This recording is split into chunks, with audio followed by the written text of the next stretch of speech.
好，来继续来看，民进党昨暝是针对着台南第3选区甲台北第6选区的议员初选来做民调。其中台北市第6选区大安文山区竞争是非常的激烈，最后是由现任的议员王敏生、简书培以及新人陈胜文、刘品欣来出线。那台南第3选区的部分是现任的议员吴通良、陈秋红再度出线。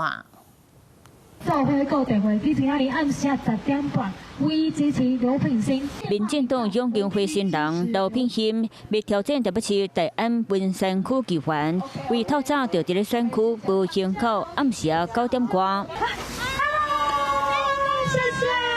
拄到热情的支持者加油赞声，天气冷个落雨，刘品欣的正年饼是因为初选的民调，搁伫咧调查统计。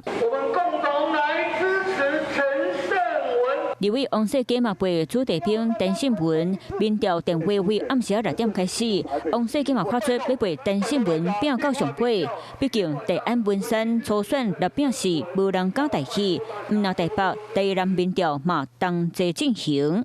普遍强调唯一的支持，台南市议员陈秋红和吴通良要争取连任。吴通良嘛搁加放含党内市长参选人陈定辉的相片。过一天，台南的民调新出来，第3选区会赢6家，满到关电大内力赢3抢2。除了出现会赢6家的陈秋红、吴通良，搁有满到民主协进会理事长施兆清发出满到未当无议员，要挑战现任的两位，落尾由现任的两位议员搁一摆成功出线。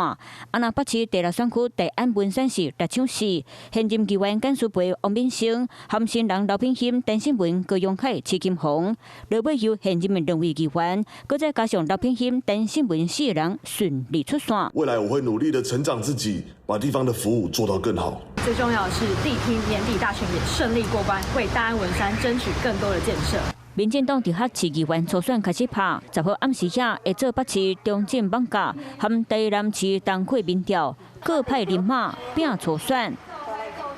Hello， 我是主播王韵竹。想要抢先掌握最及时的新闻资讯吗？赶快订阅、按赞、开启小铃铛，随时锁定华视新闻 YouTube 频道。